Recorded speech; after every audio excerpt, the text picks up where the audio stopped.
Hey everybody, you're very welcome back to In Forest and Lands. I'm Joe Price, wilderness skills instructor and hobby Lego collectivist. And behind the camera, I have to say, I'm probably got one of the best views in the house. That laugh you hear there is from Ida Olsen. Keep... Weren't expecting that, were you? Razzmatazz. And we're here today, and I'm here today to talk about a knife that I have had a lot of history with as an end user, and I thought I'd share it. It's been a very requested video. It's a very popular knife. There are a lot of videos out there on it, but I just thought I'd give my 2 cents and maybe a little bit of history with myself and this particular product. I dropped a teaser on my Instagram about this knife. It is the Jackery Puukko 110 from Varusteleka, and it is known, I have to check the back here so I don't mispronounce it, I don't want to offend any Finnish people, Terävä. I hope that's the best I can do there, you know, but it is the Jackery Puukko 110 as it's known in the nomenclature and the knife world. I bought this when it first came out, and when I bought it, I was very fascinated by the designer behind it, a guy called Stefan. In fact, if you click the link below and go to Varusteleka's page on the 110, you can see a little bit about Stefan down there. And Stefan is an amazing designer and a very humble man, and like all Finnish people, just absolutely adores attention. So if you go over to Savoda's page, big shout out to my Savoda family, you'll actually see Stefan in a couple of those videos there, as he currently works as a designer and developer for Savoda. So big shout out to Stefan. Go internet, share some love. But that's where I fell in love with this particular knife, and also fell in love with knife design. But the 110 comes in a leather sheath and a multiple array of options, and in my opinion, I think as a combo with the prices and things that you can buy for this knife, is probably one of the best outdoor knives, upgrade from a beginner knife to a survival package that you can kind of buy for 150, sub 150, depending on what sheath options and what steel options you get. My one here is in a leather sheath with a plastic insert and press stud finish. They also do, you can buy the knife for 50 bucks, no sheath included, and you can kind of make your own. If you're an operator that kind of works in more extreme climates, so you want kind of, you know, if you're in deserts or you're in the Arctic region, they do a new plastic sheath that is designed to work in those extreme temperatures. Again, if you want to get into the technical specs of it, the links are in the description below. But it's a dangler sheath, and it's very simple with a press stud, and it comes very, very, very, very tight.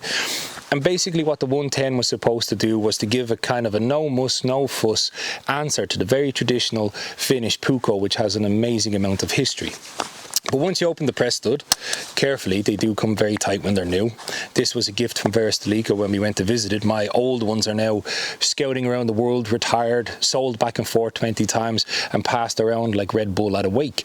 But this one was a gift and is now hanging above my fireplace, and I absolutely adore it. It is one of the new iterations.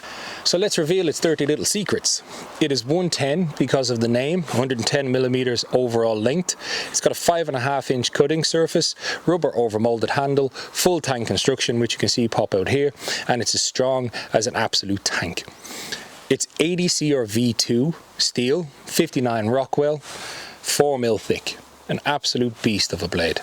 It's a high Scandinavian grind with a micro bevel, and they share so much. This is probably one of the most bare bones production knives I have ever seen, so I can't recommend it enough. For more really detailed information on this knife, you can click the link below, but they go into the weight and the specs and the weight of all the different sheath combinations, so it's worth having a look there. But as you can see, an absolute tank. One thing that they've added to these iterations that wasn't on the iterations that I used to own is this new kind of hexagonal triple-edged kind of spine for striking ferro rods, rubbing bark, using it as a cabinet scraper, whatever you want to do. Some people ask about the micro bevel. Can it be polished out? Can it be stropped out? Can it be sharpened? Adding a micro bevel is just something that Scandinavian knife manufacturers seem to like to do to add a bit of strength and rigidity to the edge. Your 0-degree Scandies, unless there's enough edge thickness behind it, can chip out in heavy use, and this is meant to be a heavy use. But should you wish, like I did, you can strop this over time, or you can put it straight on the stones, and that micro bevel blends away really nice to join up with the edge geometry that is on there. So that is the 110 in my opinion on it. So price. It comes in multiple options.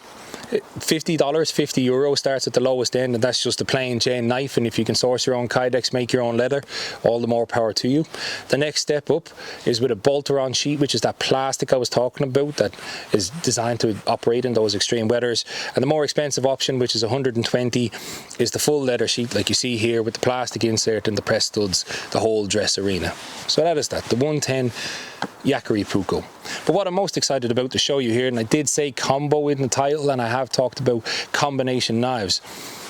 When you go out to the forest, sometimes you want these kind of big, thick, chunky survival knives to do the heavy lifting, but then you want a smaller knife to maybe skin some game, do some fine carving, hell, maybe open your steaks. It doesn't really matter. Having a smaller blade really helps take the heavy lifting off the lighter blades. So in my hip pouch here, I have what Varusteleka have aptly called the tiny knife.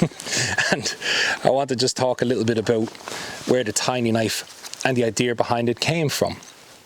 Some of you may have heard about recycled steel a lot over the past while. It's become a very buzzword in the space, but all steels have some elements of recycled steel in them when bought from the factory. So in my very humble opinion, one of the best ways to truly recycle steel is either, yes, you can put it back into another knife, or you can take that steel and make it into a completely new product that people use. For those who aren't aware, when knives are made, at least in this particular style and in the style that myself and Steve at Field & Steel make them, you start off with a big sheet of your chosen steel, and then you cut that knife out. You can either laser cut it, water cut it, press cut it. It doesn't really matter what manufacturing process you use. But as you can imagine, just like one of those big plastic sheets where you get Airfix models from, you're left with an awful lot of plastic, you're left with an awful lot of steel. Now, it's a process to then put that back into being a steel that can be added to other knives. The laws of thermodynamics are a harsh mistress, and there is no free lunches in Newtonian mechanics. So in order to melt that kind of steel down again, you're having to put more energy out there, more carbon into the environment, and more stuff up into the atmosphere. Or you can already take a product that has been made and then turn it into something at a much less environmental cost and produce something that the market actually needs without having to repeat the whole cycle again. And in fact, educating yourself on greenwashing and carbon usage is one thing that I'd love to say in this video. For people who purchase products of the outdoors, it is a very important thing. So that is where the tiny knife came from. In the Terävä range, I will keep trying, boys, stay with me, Finland. In that range of knives, there is a bigger blade than this, and on that sheet of steel, the amazing team at Varusteleka realized that, hey, we can actually make a very useful knife out of these bits rather than having to send that steel off, put it on a truck, send it to a factory, have it to be reprocessed. Let's just make another blade that can be a companion and a complementary piece to the Terävä range. And thus, the tiny knife was born. And what a beautiful, beautiful little knife that it is. If you've seen the Lycan, a knife that I was heavily involved in with Steve, it's basically the same thing. It's a full steel construction, no handles, no plastics, and there's a full grip. I have size 10 hands. I have very large hands, and you can see down the bottom here that the tang is still exposed with this lanyard hole. In fact, you could add a lanyard to this to give you more purchasing grip, but it gives you just enough blade to stand up on. No fancy grinds. It's still got the same edge geometry as the 110 and other Terävä knives. It has no sharp spine. It is not meant for striking. You can strike up towards the tip if you wanted to, but if you're going to use your knife for striking fires, this is more it. This would be my around camp scalpel, for want of a better word. Easy to sharpen, and you ain't going to break that. It is an absolute tank. So that's just some of the history behind the tiny knife and all the options that you can do with it. It starts at 50. It's 50 and 50 only, but you get that and you get a little leather sheet with it. But hey, I can see hobbyists getting in and making all sorts of cool sheets out of this kind of blade geometry. I like to carry it in my hip pouch. It is a much better option for a Victorinox if you wanted something a bit more sturdier, just in case you did have to get into the woods, make some feather sticks and some coal roasting. So there you go. The 110 and the tiny knife from Varusteleka. Just my 2 cents, probably the best bang for buck that you can get on the market at the moment for heavy duty woods use knives.